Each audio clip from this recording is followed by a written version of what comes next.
right, Twitch coming online and YouTube just about to get ready to go here, so stay tuned. I want to make certain all the audio is working at this point, so hang on while we double check a couple of things here.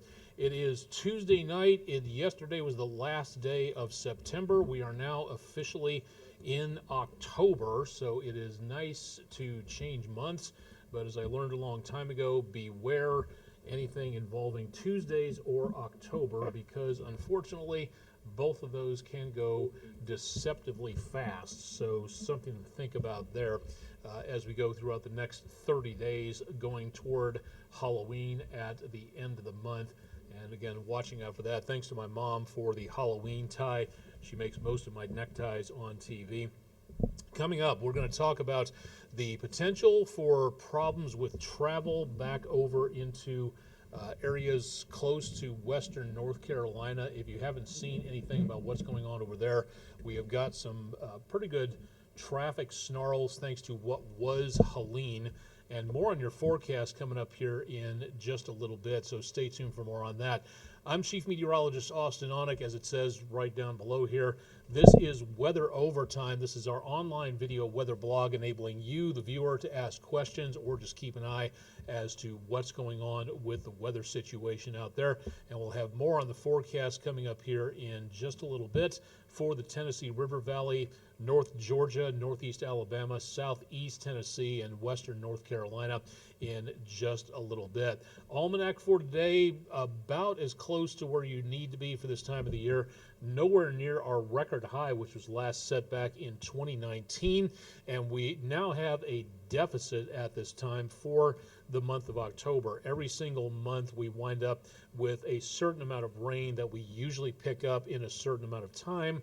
Well, as of right now, because we didn't get any rainfall for today, the blue would mean we are in a surplus, but we're going to switch that to red, which means that we're in a deficit, like you can see with the current conditions around the area. Excuse me. When it comes to our yearly deficit, that huge amount of rainfall that we picked up in the last few days, that was great. No question about that. We got just enough to drop our deficit down a little bit, but that's still a big problem. All that water washing down parts of the Tennessee River Valley. And we'll talk more about that coming up here in just a little bit. So for right now, well, let's get you started with the school day forecast here real quick. And if you're heading to this classroom tomorrow, temperatures are going to be a little bit on the brisk side in the morning. Not seeing a huge amount of problem, but if you are going to be outdoors tomorrow, there is going to be the possibility of some fog, and that could slow down some of the commute out there. We're also seeing, again, the potential for some problems with flooding. Not a great deal, but it is possible that we could see a lot more problems with all this rain draining away, but you will not need the rainfall protection tomorrow, so definitely some good news on that. Currently, we are right before 10 o'clock overlooking downtown Chattanooga on the News 12 Bailey's Heating and Air Camera from the EPB Fiber Optics WeatherCam Network. You can access all of our cameras at wdef.com/weather if you'd like to know more, again, about what's going on with the forecast, or take a look at any of our cameras that are active out there. Temperatures for tonight, again, not bad. We are back into the mid-70s, so decently quiet again tonight. Higher dew point, very high humidity, and that light wind and cool temperatures. That is a pretty good recipe for fog as we go into later on this evening. So expect that when you head out in the morning if you are going out that way. Temperatures near the top of the hour back into the 60s and 70s. Comfortable, but it is still just a little bit on the humid side out across much of the region.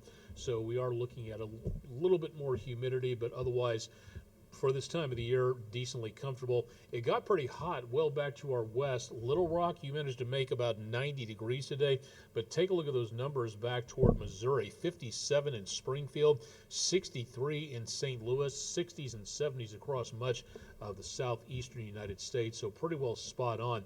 We've got a new cold front heading into the area. Now, what we've got, again, for tonight is not much of anything here. We've got this weak front dropping through, and behind this front, that is where we're seeing the potential of some more dry conditions as high pressure moves in from the high plain states. Now into the next couple of days, that dry air stays in place where we are and gives us little, if anything, taking place in the way of problems. Now as this front, this is a weak storm system. There's not really a lot of oomph to this. So this system will be just washing out in the atmosphere. There will not be that much of anything left with this front, and moisture at this time right along and on either side of the front is excuse me again, very much on the limited side. What's left of Helene now washing its way out into the ocean, so there's not much left of that system. But for us, very dry for the next couple of days, and then a little bit more moisture comes up from the Gulf of Mexico. How much are we talking about? Well, for right now, it doesn't really look like all that much. Could be some 50s tomorrow morning, lower 60s especially, and then high 50s could be a problem out there. Temperatures into Wednesday afternoon, a little warmer with more sunshine. Could be some clouds on that side of the front sticking around. By Thursday morning, 50s and 60s once again, with again some cloud cover south of Chattanooga, and then looking at temperatures back in the lower 80s as we get into and around Thursday, with some scattered light showers possible into and around this area, down to around portions of the viewing area in Alabama and Georgia. That's about Friday morning, and as we go into Friday afternoon, there is a slim chance of some showers, maybe a rumble of thunder, but otherwise not much. This could be, note I said could, right now confidence is not high that this will be sticking around, but for right now, the potential of anything really developing of a huge note, as in stronger thunderstorms, as in severe weather, as in hurricanes or tropical storm strength, that's not going to be happening. This moisture is just going to be wandering off the Gulf of Mexico and not expected to be causing any problems for us, again, in the way of an organized storm system like a tropical storm or a hurricane like what we saw last week. So semi-good news on that for right now. That chance of rain, such as it is, will stick around down to our south and then pretty much be out of the way by Saturday morning and into Saturday afternoon. There's just really not that much going on at this point. So looking good into the rest of the forecast, very much on the warm side for the weekend, but not seeing any overly hot conditions. So heat doesn't appear to be showing a very big problem at this time. So some very good news on that. Add to that where the temperature is concerned, next week, the first full week of October, temperatures should be decently at normal to just below normal in the blue. So parts of the viewing area, especially the Appalachians, southeast Tennessee, that is where we should be looking at less in the way of heat. If you want the heat and want to get really warm again, out west is going to be your best bet, because that is where we're seeing the potential of not cool conditions for the course of the next several days. So please keep that in mind if you're doing anything out there. Maybe you're not a fan of winter weather and you want the hot weather going on. Okay, great, no problem. But it's not going to be around here anytime soon. So some very good news for that. We'll take a look at the tropics in detail coming up here in just a little bit from Island Cove Marina and Resort, again on the EPB Fiber Optics WeatherCam network. Fairly quiet, clouds breaking up a little bit. Don't think we were able to see the space station tonight, and if we were, it was going to be a fairly low to the horizon pass. No, it was a bright one, about 8:15, but difficult to see with all those clouds out there. And Tiangong Space Station flew overhead about an hour, hour and a half ago. So not a bad night for stargazing out there. Next couple of days, this is where we see the chance of rainfall, such as it is on Friday, and not much of a chance of anything else any other time frame. So very much on the quiet side all the way throughout the forecast period. Temperatures, especially as this moisture comes up from the Gulf, might be a little bit warmer. Again, not much. Back in the lower to mid 80s, that's just above normal for this time of the year. So decently quiet, decently dry, and this is the only chance of rain we've got anytime soon to give us anything more in the way of heavier amounts of rainfall coming through the area. And next week, if this pans out, and remember the Climate Prediction Center's 6 to 10 day short range forecast, could be looking at high temperatures in the mid-70s by the first full week of October next week. So looking again at some very nice conditions for now. If everything pans out, hopefully it does. We'll keep you updated on that as we go throughout the course of the next several days. So warmer than what it has been, and then 50s and 60s for lows, and that very small chance of anything involving precipitation out there anytime soon. So taking a look at what's going on in the tropics, there's really not that much where we're concerned. We did have Isaac, which is now all the way up around the British Isles, way up in the northeastern part of the Atlantic, close to the British Isles. There could be a wind situation for them. We had Joyce, which is now dissipated. That was tropical depression as of yesterday. We now have Kirk, which is a Category 1 minimal hurricane. It's expected to take a hard right turn up into the central Atlantic, and then that, I think, will be not a problem for anybody but the fish. That's why it's called a fish storm. Looking down here, right off the coast of Africa, we have another system developing, and this one is showing a lot more promise to follow right across where Kirk is now. The problem is, if Kirk stirs up the ocean waters enough, it might cool off the surface of the ocean just at the top layers enough to where, if this becomes the L storm as a tropical storm or hurricane, then it may not become all that strong if Kirk manages to stir up more of the ocean water and thereby cooling the temperatures, takes away some of the energy from that portion of the ocean surface. We'll see what happens with this. Again, this is a 90% chance very soon, so it's more than likely that this will become the L name storm in the next couple of days. We'll see what the National Hurricane Center has to say about that. All right, now back a little closer to home into the Bay of Campeche and the Gulf of Mexico. This kidney bean shaped area is where the National Hurricane Center is, where we have the next possibility of a storm developing. Anywhere between the Bay of Campeche, the northwestern Caribbean, the south central Gulf, this could develop into something, but it's not as high a risk as what we saw with that other storm right off the coast of Africa a couple of minutes ago. So yes, there is the potential of something fairly broad forming here. As of right now, and let me just double check this before I jinx it, there was not anything in the way of, no investigation number has been issued on this just yet, so it's not organized enough at this time to really give us anything in the way of tracking or spaghetti plots or anything like that. But the basic bottom line is that if you are planning on traveling anywhere between, say, Corpus Christi and the Keys, I would watch this very carefully because this may be affecting parts of the Gulf Coast, and that could be a problem, especially in the Big Bend area of Florida. That is where we saw most of the devastation from Helene.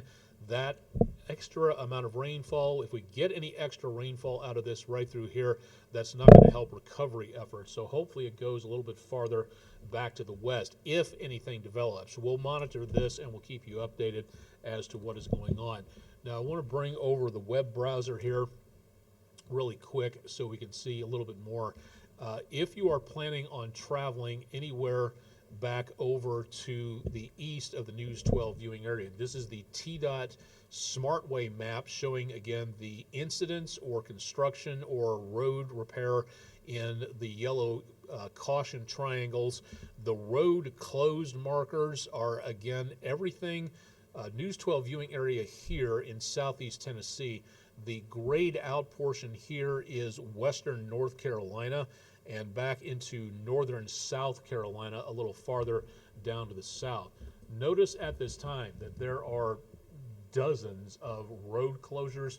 Anything to the south and east of Gatlinburg and Pigeon Forge up into the Smoky Mountains, that is where we're seeing the worst of the worst in the way of road closures taking place, from washed out roadways to avalanches to construction difficulties, trying to clear all that stuff out.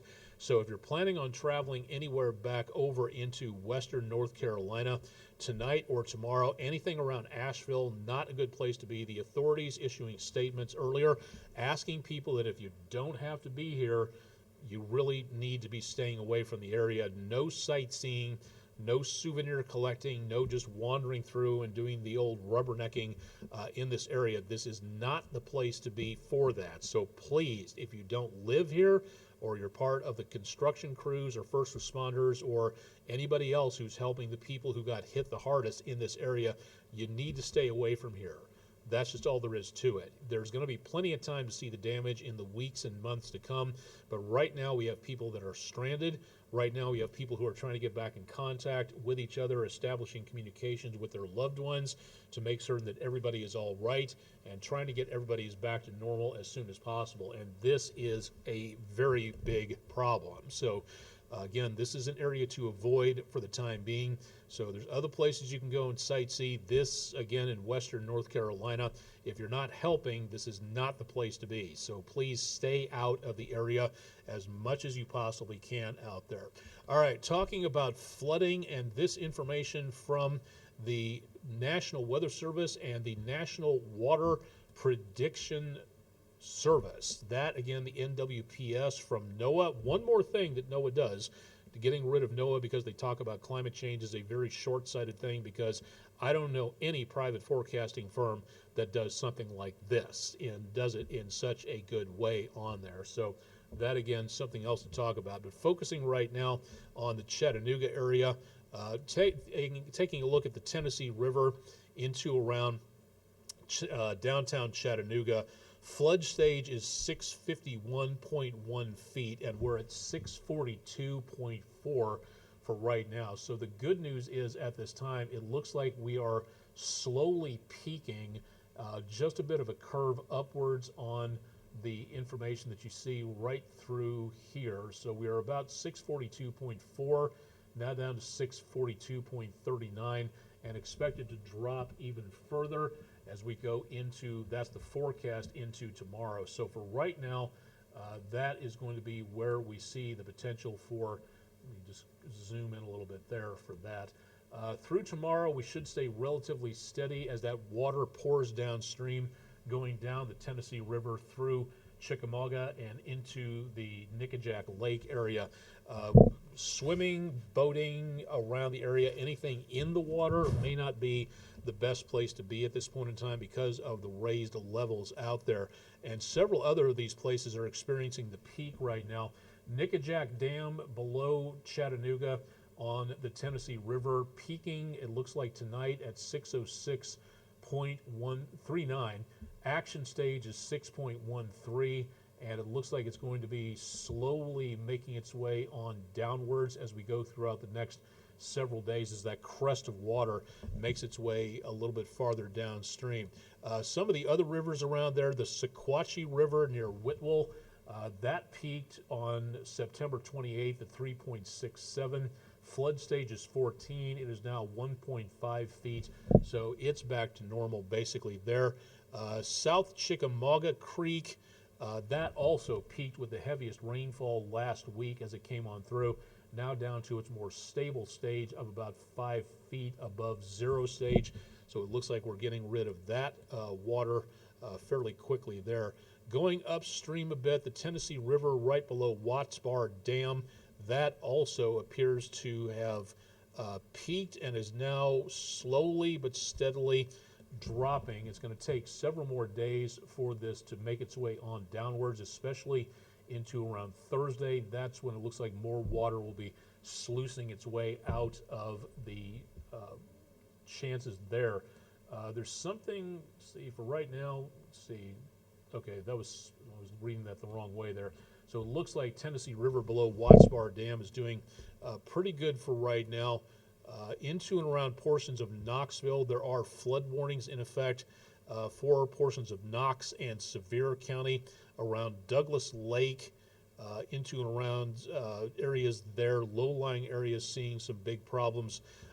Into the action stage, so water has risen upstream around Knoxville, east of Knoxville, back over to around, it looks like close to Kodak, around Dumplin Creek, and south of I-40 is where the worst is going on. All this information that you're looking at is part of what you can get through the National Weather Service, and the best way to get there is to find out where you are located, your particular area. So let's just say, again, this was from Morristown we were checking out. Go to weather.gov, click on that area of eastern Tennessee, click on rivers and lakes, and that will give you the gold area here.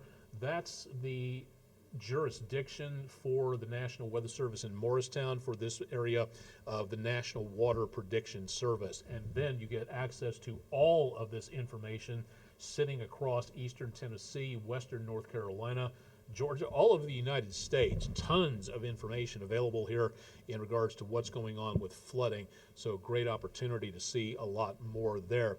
All right, taking a look at our web poll of the day, the Pew Research Trust did a survey in 2023 asking 10,000 Americans several questions about the environment. We featured a lot of these as quizzes in the last couple of weeks. So today's question: what percentage of Americans favor requiring oil and gas companies to seal their oil wells from leaking methane? There are thousands of abandoned wells across the United States, and a good portion of them are leaking methane into the atmosphere after all the drilling down into the Earth's surface. Methane is a greenhouse gas, and it is much worse for the environment than carbon dioxide. So the more methane we have, the more we have to act more quickly, because again, methane is so far a lot worse than anything involving carbon dioxide. Both of them together are bad, yes, but this is something to take a look at when it comes to what we can do to fix the environment. And one of the things we can do is fix the leaks, shutting off the wells, shutting them down completely. The oil companies drill them, the oil companies put them in place, the oil companies for the most part own them. So now, if they're the ones who started this, they really need to go back and finish up and get rid of them, capping a problem which they began a long time ago. So, and apparently for our benefit, but oil companies knew a long time ago that methane, carbon dioxide, oil and gas were bad for the planet. So now it's time for, according to a lot of Americans, to cough up to make certain that they're paying for what they brought to bear to begin with. And the amount of Americans that feel this way, 89%, just shy of 9 out of 10.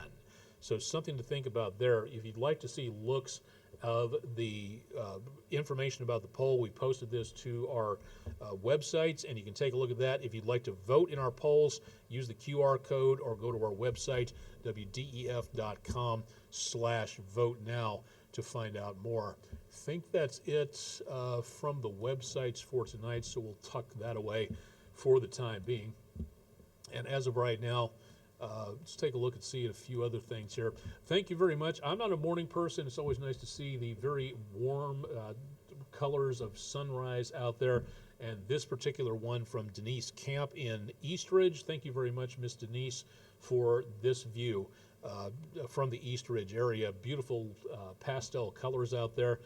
That's our Langley Roofing weather window picture of the day. If you've got pictures, send them in. We'd love to see them. Pictures at WDEF.com, or also you can drop them to our social media pages or to our website at WDEF.com/photos for more on that. So great opportunity to learn a little bit more into tomorrow morning. Let's see, did I already do this? Yes, I think I did. Okay, school day looks pretty good. Into the morning, taking a look at getting the pupper out for a walk. Thank you very much, News 12 viewer Renee Straub from Ottawa. Thank you very much for a picture of Bonnie, the certified therapy dog, agility and runs in fast cat competitions. I've never heard of that before, but very cool. And again, some fog could be a problem into tomorrow morning, but otherwise partly cloudy to mostly sunny skies there. If you'd like to submit a picture of your pupper for the dog walking forecast, sponsored by Rough Cuts Dog Grooming of Cleveland, drop them to our website, again, WDEF.com/dogwalk, if you'd like to get your pupper in the picture there. We'd love to be able to feature them if at all possible. Tomorrow, outdoors, again, avoiding anything in the way of the major waterways. Just to be on the safe side, there's going to be debris, there's going to be fast flow, there's going to be a lot of things to avoid. But otherwise, in general, outdoor activities, very mild, very warm, winds light out of the northwest, so not doing too bad there. And the same thing applies for, again, chasing the white ball around the greens. Gopher should be all you have to worry about there, because into tomorrow, temperature is quite pleasant, mainly sunshine after the fog burns off, and then looking at, again, winds fairly light, so not really too much to worry about there. Now, a couple things I want to show to you. If you would like to become a Skywarn spotter, now is the time to get registered and to get practiced and ready to go, because storm system number 2 is on its way. That's roughly, give or take, about late October through about early to mid-December. That's when the pattern starts to get a little sharper between the cold air coming in from the north and the warm, moist air coming up from the south and southeast. This is the time frame where leftover storms like Helene can cause a lot of problems, and knowing what might be a threat, staying on top of that threat, being knowledgeable, paying attention to what's going on with the weather, that is going to be one of the best things that you can possibly do. But you may not be able to make it to a Skywarn spotter class. If that's the case, no problem. The National Weather Service in Morristown has put together a virtual Skywarn training class online at their website. So if you'd like to know more, you can go to our website, scroll down beneath the forecast at wdef.com/weather. Take the course whenever you want to, but please consider becoming a Skywarn spotter, because the more spotters we have out there, the better protected we will all be to have all those eyes, ears, and brains watching the skies, reporting that information back to the National Weather Service. Again, for those of you who dislike NOAA for talking about climate change, show me one privatized weather company that does anything involving Skywarn, and we might be able to talk about things. But in the meantime, for those of you who want to get rid of NOAA for no other good reason than they talk about climate change, this is public safety at its finest, and it's what your tax dollars and my tax dollars pay for. One of the best investments of our tax dollars, in my not so humble opinion. So this is something that NOAA does very well. And getting rid of NOAA just because you don't like how they talk about an issue that is important like climate change, that's very short-sighted, to say the least. So this is something to really take a look at. Please consider becoming a Skywarn spotter. Take the course, pass the final exam, and then register with your local National Weather Service office so they can call you if you are in a particular area watching what goes on with severe weather, and then they can find out more about what's happening. You can call them on a special toll-free hotline, which gets you access to the National Weather Service bullpen where all the decisions are made. Your information coming in and being plotted to say, this is what's happening here, this is where the storm is moving, anybody in this area needs to be in shelter. Your information could help save a life. That's why Skywarn is so important. So please consider becoming a Skywarn spotter. Now, this is something that is very much excuse me, important to me. I am not deaf. I am not hard of hearing. I do not have anybody in my family who is. It's important to me. I have been learning for the last, give or take, about year and a half. I've been studying ASL, American Sign Language, because if it's possible, one of these days I'm going to get licensed or become a translator, if at all possible, because I want to be able to help whoever is deaf or hard of hearing. And this is just one way that I can do it. But until I learn ASL properly, this is as good as I can do. So hopefully you're able to read the captions on here. If you know someone who is deaf or hard of hearing, please let them know about this, especially if they want to become a Skywarn spotter. The National Weather Service in Huntsville has done this for other occasions, especially winter weather. They will hold workshops for anybody who is deaf or hard of hearing to come in. They will be ASL interpreters, and CART services will be provided for this. The next meeting coming up will be 2 weeks from Wednesday, from tomorrow, on October the 16th. That'll be at 5 o'clock Central Daylight Time. That should be CDT right there. I don't think we go over to Standard Time anytime soon. But this will be held in the News 12 viewing area in Fort Payne, Alabama. So if you would like to, if you know somebody who is deaf or hard of hearing and think this would be a good match for them, because they would like to become a Skywarn spotter, but because they don't know how to sign, this is a good opportunity for you to let them know. Hopefully they're paying attention to stuff like this, announcements in the community. But if you know someone who doesn't know about this, may want to pass that on to them so that they can register for this.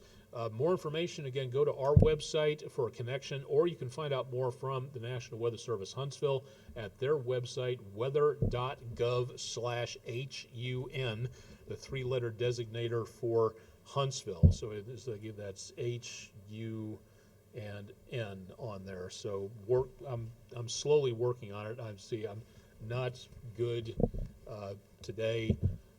I need more practice. So I'm working on it. It's not great, but I'm getting there. So one of these days, hopefully we'll have a def weather forecast. I'm not too sure what forecast or tomorrow is just yet.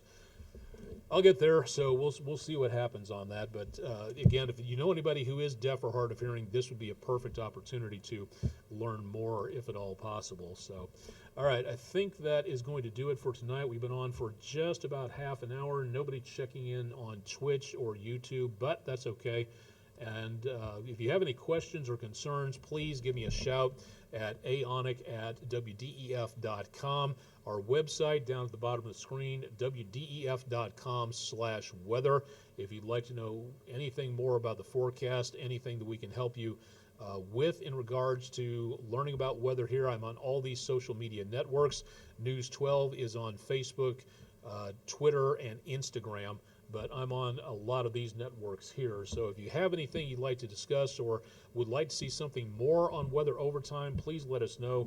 We'd like to be able to work with you to keep you coming back for our latest forecast. So please do so. If there's anything you'd like to see, if there's anybody you'd like to contact here at News 12, wdef.com/weather. And you can get in contact with anybody else here in the newsroom, and we'll keep you updated on what goes on air and online. Let's see. Chip Chapman will have more on your forecast coming up bright and early on Wednesday, peak of the week morning, the 2nd of October, going very quickly already. Live and direct from downtown Chattanooga, Tennessee, I'm Chief Meteorologist Austin Onek. This has been Weather Overtime for the first day of October on Tuesday, so stay tuned for more with News 12 on air and online, and I'll see you again coming up on Wednesday evening. Thanks for joining us.